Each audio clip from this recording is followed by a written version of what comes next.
famous academician, a couple of motor mouths, and two people who ring our marsh register. All of them come together on this week's episode of the Metroplus show. They invite us into their institutions, homes and cars, along the way reliving and sharing some of their fondest memories.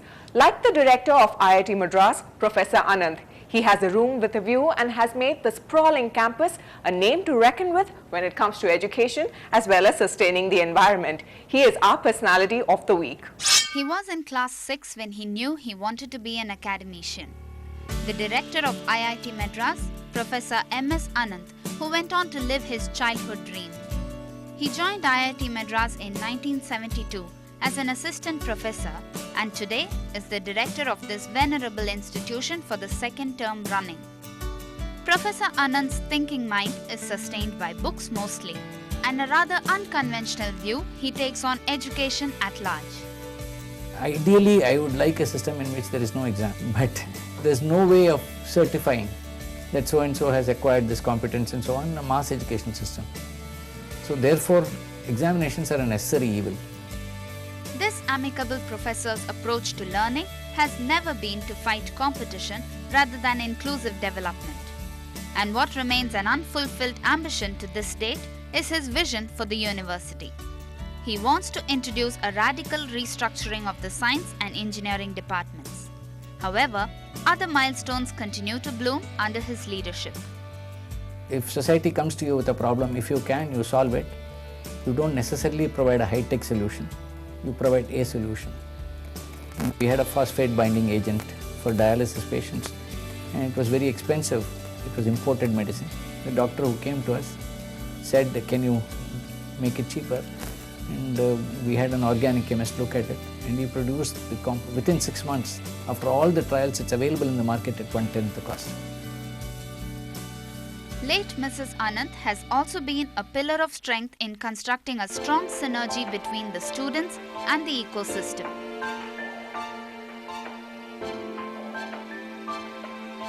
She came out with pocket books on the animals and birds that make IIT-Madras such a delightful place to be in, and extracurricular activities, an offshoot of her efforts being IIT Sarang.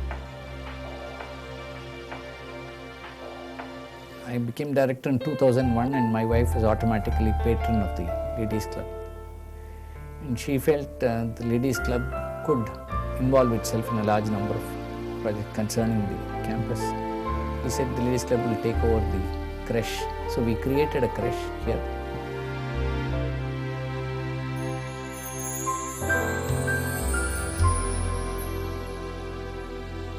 She used to run a show called The Light Up a Life. And the idea is you do a light music show once a year. The proceeds from it will be given to charitable institutions around. And simultaneously our students caught on to this. They have this sarang. They set aside 5 to 10 lakhs every year for charitable organizations.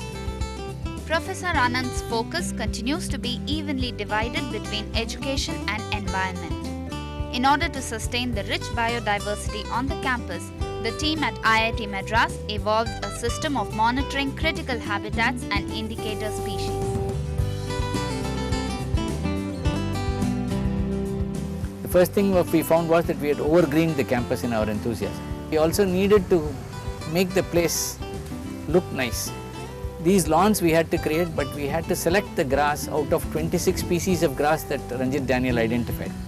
And our lawn mowers are the deer. The invasive species have to be gotten rid of, but it's very expensive to get rid of it. For example, the prosopis. What we are doing is we are selecting where there is prosopis, we are selecting those places for development. For example, we are building faculty quarters. While education is one of the non-commercial fields, research is one of those aspects that factors in innovation and commerce. I've created a research park. This is the first university-based research park in India. But the idea is to have companies housed there who will do their R&D and interact with us. You have meeting of unlike minds. You have professors who know the subject well, R&D workers in the industry who know the opportunities in the marketplace, and a student whose strength is partly in their liveliness and partly in their ignorance. Professor Ananth's Zen-like approach to life has helped him strike a fine balance between knowledge and prosperity. I think what happens is people don't realize that there are two parts to dharma, swadharma and paradharma, the other person's dharma. As soon as you see it, you can argue with him, but you stay with your dharma. And that's what our philosophy says anyway. So, for example, if it's not good for my institution, if it's not good for the students, I refuse to do it. On the other hand, there are bigger decisions like expansion, number of students, and what the reservation should be and all that. Those are decisions of the parliament. So once the parliament decides, I don't argue afterwards. But till then I express my opinion on this, what should be done and so on. Dharma and integrity are the key words that underline the principles of the director as well as this institution. Now there's a man with an eye for the future. Professor Ananth has been instrumental in pushing for a lot of revolutionary ideas within IIT-Madras. One being the incubation initiative, which will support innovations with a strong potential to develop into successful businesses. And the more recent one being the Research Park, a platform for industrialists, professors and students to come together to ideate.